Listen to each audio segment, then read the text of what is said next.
Thanks for your support as a channel member, Matt Dale. Well, we've played Bayern Munich twice before in this series, both in Champions League finals. And I think we're just slightly behind on aggregate. We scored a lot of goals against them last time. But now we've got to beat them over two legs just to get into the semi-final of this year's competition. This seems unreasonable.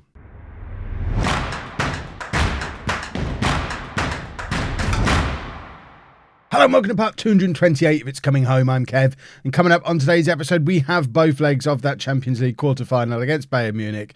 There is some other stuff in between, but we're not worried about the other stuff that's in between. Since you were last with me, our good form has returned. I mean, it never really went anywhere. It was Thor who was out of form, and he still is, but Carlos Augusto is now fit and scoring goals, so that kind of negates the impact of that a little bit. This is what the Premier League is now looking like. We are on course for a sixth consecutive Premier League title, now 6 points clear of Manchester United with a game in hand, and we've got the three best players in the Premier League all playing for us. Talking of best players in the Premier League, remember 2 years ago when I put Cristiano on the transfer list because he turned 30 and was trying to get rid of him? He is making me rethink all of these players over the year that I've moved on as soon as they hit 30. Him and John Goff together. Cristiano's still improving in some aspects of his play. Yes, physically he's getting a little bit slower. He's going to turn 33 years old this summer, but he's still playing for Brazil. He's in the best form of his entire career. I think the fact that he basically had 5 years off just knocking about in China, not even doing very much while he was there, means he might live forever. So he's my new friend. But it is mad to think that I have a team that has two 32-year-olds in it in the shape of Cristiano and Goff. This is not how I do things, but clearly I do now. Poor old Zupancic doesn't understand what is going on. Also, in other news, Drame has done a bit of a Mick Powell and now is as good as Silva as our attacking midfielder. He's made his France debut. We probably didn't need to spend all that money on Silva. We already had Drame here. Or, alternate version of that is what Drame needed was someone world-class ahead of him to really push on to the next level. But Drame has been superb this season as well. And I've had coach reports that Ribeiro has done a Mick Powell, now a 3.5-star player, better than Bogarski, much better than Diaby, almost as good as Cristiano, Zupancic and Robert. The only problem is he is competing with Zupancic and Cristiano to get into that team, whereas Robert and Bogarski are competing for the other role.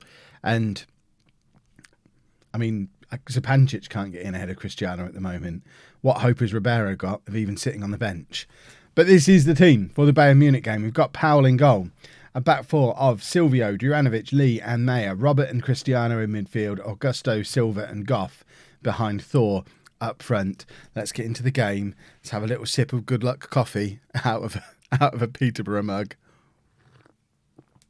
That's I've got my home mug over there, but it's got something growing in it because it's been out here since the last time I showed it to you. A first leg win would be lovely. Let's do a first leg win. We do have the advantage of being away from home in this first leg, which if we can, I mean, you know, I guess you would argue as a neutral, we're fairly evenly matched teams. This has been the final twice in the last 4 years or last 3 years. Twice in two of the last three finals have been this match. So for us to meet in the quarterfinal, this is the one that folk are watching on the telly, no matter who they support. But you would argue that we're evenly matched, and therefore, being away in the first leg, you might suggest we have a slight advantage. I'm not sure. Goff obviously hasn't made it to the end of the game against Bayern Munich yet. Presumably he did when he was at Dortmund. Oh, that really is a weird career statistic if he got injured every time he played them. But he goes again. And I think he's going to come into this with a little bit of a point to prove. But it is Bayern Munich with the corner. Cross comes in and there's absolutely nobody there to collect it other than Carlos Augusto, who runs clear of it. Augusto now with a free kick that goes just over as well. And, I mean, we've started very brightly. 59% of the possession in the first 25 minutes. We've had more shots, or we had more shots than them. They've now surpassed us. The stats look like a fairly evenly balanced game, which I guess is exactly what you'd expect. But I'm sat here thinking 0-0 at half time. If we do same again in the second half, 0-0 in this first leg would be a fantastic result because it allows them to bring us back to our place, or Milton Keynes' place, and beat them. That's the plan. No, we can't play without pressure. That's ridiculous. We've been the better team. I think we have been the better team. We've had more possession. There's over 100,000 fans in this ground. In fact, there's over 100,000 Bayern Munich fans in this stadium. Only 2,000 people making the trip from home. I think that's more to do with ticket allocations than us not being able to sell tickets, because we took more than that to Australia for the World Club Championship. I feel like more than 2,000 home fans would want to make the trip to Germany for a game like this. But how intimidating must that be, playing in a stadium with 100,000 fans of the opposite team? It's a pretty unique experience, career-wise. How many times do you get to do that in your career? Have 100,000 people boo you? Juranovic plays the ball forward, looking for Thor, can't quite get through to him, but Goff is in a whole load of space here and he's running and takes the shot, and it's straight at the Bayern goalkeeper. And, I mean, again, look at that. They're as bad as us. They can take off world-class players, replace them with elite players. That's a home tactic. Right, Thor has not played well again. We're going to stick Augusto up front and we're going to bring Diarra on. Ben Young is flabbergasted that he's not getting the nod here. Augusto's also not playing particularly well. But we're also going to take off Robert and bring on Zupancic and just shuffle around this entire midfield to do the old style midfield with Zupancic as the box-to-box midfielder. Leave that as that. We're going to give Augusto 5 or 10 minutes and then bring Young on if he also doesn't do anything going forward. But just trying a different striker up there. Should offer something a little bit different. Similar to how Bayern Munich were chasing Mira for 2 years, they're now constantly linked in the media with Carlos Augusto. So I guess it's a good opportunity for him to go and play them and show them that he's better than Mira was. But they didn't manage to sign Mira either. Lee's not playing particularly well, but Augusto, no joy for him. So we try a third striker. Ben Young comes on. See, elite striker coming off the bench for just ordinary striker, although Augusto is still only 21. So I would argue Augusto should still be showing as a wonder kid, but I think he's beyond that because he's a world-class player now. It all confuses me. I love the little categorisation stuff, but I don't really understand it. Powell now to Lee. There's 5 minutes left and we are still very happy with the scoreline, but it is Bayern Munich with possession. In fact, Young tried to play Diarra in and it very nearly led to something very delightful, but not quite. Lee heads forward again and it's very, very end-to-end stuff. This is like a basketball game. Lee intercepts. It's with Silvio. Now Diarra on this left-hand side. Cuts inside. Plays it into Young. Young has got options. Finds Mayer in acres of space and Mayer scores! What an important goal that could end up being. George Mayer. Forget that. I'm going to say his name properly as a mark of respect. Jorge Mayer has just scored an absolute wonder goal in the Champions League quarter-final. He's another one of the 32-year-old brigade as well, who I've been trying to move on for years. Home are a bunch of old men. But we're 1-0 up against what I would suggest is still probably the best team in Europe. Now that we've lost Mira, we managed to beat them in a one-off game. Oh my word! In a one-off game in the final, but we've lost the best player in the world since then. So they probably are we the best team in the world now? We are the World Club Championship holders. Cristiano now, running the wrong way, but we don't worry. He's good. He knows what he's doing. Plays it all the way back to Powell. There's about 5 minutes left on the clock. Young is in behind here. Diarra is in loads of space if he can find him. He tries to take the shot on. Probably should have squared that to Diarra. A second goal for us here. And you'd have to think that almost kills off the tie. Whereas, of course, an equaliser for Bayern Munich leaves things very interesting. But 1-0 up with an away goal. That was a pretty spectacular 1-0. A good win. Well done. Cross everything. Let's keep that going into the second leg. I've now got to play 2 games offline before we get around to it. There's only a week between the 2 matches. We've got 2 more matches to play yet, though. I know people want me to be trying to win all competitions, but realistically, in these circumstances, when we play them again in 6 days' time, and we've and we've got Blackburn and Wolves in between the two. Obviously, I'm rotating the team massively for that FA Cup quarter-final replay against Blackburn. I didn't in the first leg. I did actually try and win it. Here's your proof. That is a very strong team. I actually tried to win the game. So it wasn't me playing reserves backfiring, but I am going to play the reserves this time because we've got to keep that team fresh to try and win the Champions League again, which you'll see in a second. Well, the reserves have done us proud. They've made hard work of it against Wolves, but we have made it through to the FA Cup semi-final, finding a way past Blackburn, and this was just a mess of a catastrophe, especially because the back four was our normal back four. But it did all start to go wrong when we took Silvio off and brought Aleth on. So I know there's a lot of Aleth fans down in the comments section, but 3 of those goals went in after that defensive change. Karol Sakwa, former home reserve player, getting 2 goals and the man of the match award in a game his team conceded 6 goals in. But the Premier League, as a result of all that, still looking very good. We should be wrapping that up in the near future. But we now have to play Bayern Munich in the second leg, and I'm terrified. So this is the team. I think this is the same team as the first leg, looking at it. But I'll introduce them again because it's a big occasion.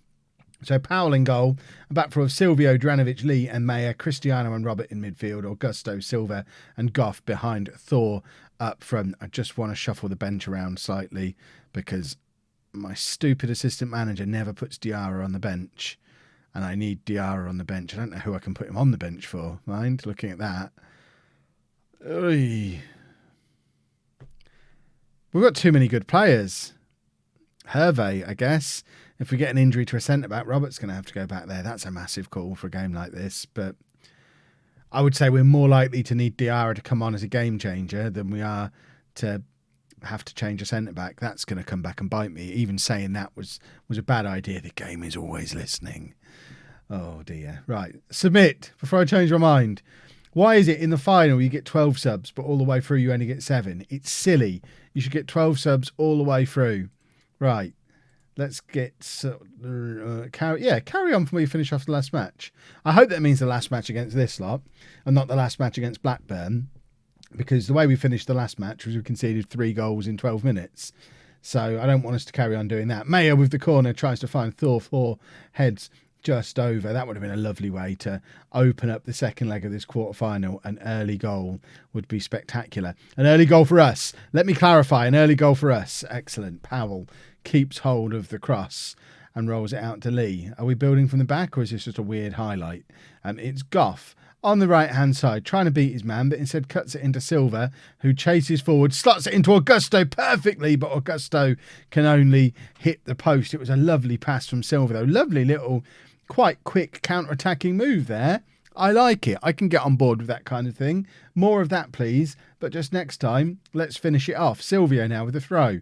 Finds Augusto, and it's with Silva. Silva opening up some space for himself, takes a shot, and their keeper does quite well to keep hold of that, actually. That feels like something he should have just palmed around the post and let us have a corner. I think the move deserved a corner. He shouldn't be catching stuff like that, the monster. Doesn't he realise the TV cameras are on him? Goalkeepers are supposed to show off and make saves look harder than they are. Right, this is a Bayern Munich corner, which we haven't really dealt with. Augusto does head clear to Silva, though, and now we've got another chance at a counter-attack. Goff and Mayer are charging down this right-hand side, and it is with Goff. Cross over to Thor, who chests it down, squares it for Cristiano, and that is a wonderful save from their goalkeeper. He's the best player on the pitch at the moment, ratings-wise, and you can see why, because not only did he do well against Silva earlier on, but that was a world-class save and a massive chance for Cristiano. And I don't think he did anything wrong. It was just an excellent save. First half means nothing. Keep it going in the second half. Agreed. I mean, this is the tightest quarter-final we've ever been involved in. There's still only 1 goal in it, and we're 3/4 of the way through the tie. But we are ahead. But, of course, a goal for them levels things because it would be their away goal as well. So we'd both have an away goal then. So the away goal's lovely, but it doesn't doesn't massively come into play. All it does is means if they score one, it's not a disaster. Augusto has been brought down in the penalty area though, and John Goff has the opportunity from the spot to get rid of these Bayern Munich demons and grab a goal against them in the quarterfinal of the Champions League, and he does! And it's 2-0 to home on aggregate, 1-0 on the night, and I feel like we've got like a slither of a toenail. To be fair, it's a situation where my toenails probably need cutting, and the bit that needs cutting off is just edging over into the semi-final. But that's it. Zupancic is injured, and let's just get him off. We're not messing around with having any players on the pitch who aren't at 100%. Zupancic is there, ready to come on. We can switch back around to the old school home midfield again. I never thought 2 seasons ago I would still be playing this midfield pairing in a game of this importance, but Cristiano is a wonderful human being, and Bayern Munich are on the attack here, and we need to keep an eye on what's going on, and they've scored. Okay, we are still ahead in the tie, but it's 1-1 on the night, and now the momentum's with them, of course. If they were to score again at this point, obviously they go ahead in the tie, and that would be a problem. I don't like it. Right, Thor, I don't know what is wrong with you at the moment, but you're coming off the pitch. Diarra's coming on, Augusto's going up front. I'm going to ask for 10 minutes of passion. It seems like a strange time to ask for passion. We've got nervous players as well. They're more nervous than passionate, but it just felt like the right moment to have 10 minutes. Augusto, it's like the centre forward position is cursed. Young can now come on for Augusto, and we'll just keep trying different strikers until somebody comes on and has a good game playing up front. Ben Young's going to end up my starting striker by the end of the season. Or is this the game trying to get me to give Balde a game? Cristiano, immense in midfield there, wins the ball, finds Goff, who was poor, but it ends up with Mayer and Cristiano and Silva and Mayer again. Someone get a crossover. We've got Young in the middle ready to prove he's our new striker. Diarra! What a goal from Diarra! Oh my word! I'd written him off at the start of this season, and he has just absolutely thundered that into the back of the net. Look at the state of this. He had space to run onto it, but didn't bother. Just hit it really, really hard. And it's home 2, Bayern Munich 1 on the night. 3-1 to us on aggregate, and we are getting closer. Silva now with the cross. Doesn't find a green shirt, but it ends up back with Goff, who plays Mayer in. We've got men in the middle, but Mayer can't get the crossover to them. A big lump forward from Bayern Munich, but Duranovic gets a hold of it, gets it under control, and we're attacking again, and it's with Young, who's got options. Goff can't quite squeeze through, but it only is cleared as far as Mayer. And now Diarra again, who's got... Look how far forward Silvio is. Cross from Silvio. Young can't devote it goals, but again, it only cleared as far as Zupancic. We've got Bayern Munich against the wall here. I don't even know if that's a term that you use. Silva to Young. God, I'm losing words. I can't believe this is happening. We might actually do this, and I was convinced we wouldn't. But they've got an attack. We've left ourselves wide open at the back. What a save from Powell, but it doesn't matter unless that was offside, which it wasn't. Oh, God. It was a lovely save initially from Powell, but no one's there to clean up the mess afterwards, and their player is the first to react to it. And I know you're all saying, Kev, why are you not defending at this point? Because that's not how we do things here at home. 30 seconds left. I thought he'd given away a penalty there after all the nice things I'd said about him today. It's the first time in 2 years I've been nice about Cristiano. I almost started bleeding from the ear then. Right, do not mess this up. Oh, my word. Oh, my word. That was stressful. But I can't help but think that's the hard part done. They should just give us the trophy now. Who else is still in this competition? My word, that was difficult. Semi-final draw coming up in a second. In other news, we've started to get transfer budget again. We've qualified for next year's Champions League already, and whoever does take over from me is actually going to have money to spend for the first time in 3 years. So clearly the finances, slowly but surely, sorting themselves out, as you can see. Right, let's see who we're going to play in the next round. Here we go then, semi-final draw time. It's Atletico Madrid, Roma, us and Schalke. After what we've just done, I feel like we can take any of them on. But let's have a look to see who we get. So we are at home in the first leg, which I always prefer to be away. That's troubling. Who are we going to get? Anyone? Roma. We've got previous with them. I forget what the previous is, but I know we've played them before. Let's go back. Are they one of the teams that knocked us out over and over again? I know Inter did. Is there a way to go back and see past meetings? I know it tells you before the game, but I don't know if there's a way to actually see that screen. I'm sure we've played Roma before, but it looks we're going back a long time now. This history's nonsense anyway. It thinks we've played Lazio. I don't understand. There's Roma. Wow. So last time we played them, we beat them 4-1 away, and then 7-1 in the home leg.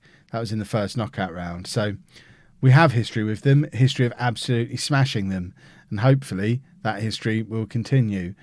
That being said, they are top of Serie A, so clearly things have changed a little bit for Roma since then. Interestingly as well, the man who scored a hat-trick against them in that 7-1 win all those years ago is now playing for them. In fact, this is where Yamin went as well. We've played them really recently. We play them again. And we play them in tomorrow's episode. Where is it? Am I in the wrong season still? Come on. I don't think there's anything else going. I'm not going to show you us winning the league again. You know it's coming. I'm not going to show you the FA Cup semi-final. You know it's coming. We only have one game against Roma, according to this. Is the game finally glitching out? We have a second leg, but no first leg. Let's just hit continue and just double check. Oh, no. Imagine. I know it's the final season, and if it was going to happen, it's not a disaster if it happens now. But that wouldn't be a very nice end to the series if it just glitched out. Oh, no, there you go. We've got a first leg now. So that, both legs of Roma will be tomorrow. And hopefully you'll come and join me for that. If you have enjoyed it, please make sure you leave a nice big thumbs up on there for me. Subscribe to the channel for daily Football Manager videos. And thank you very much for watching.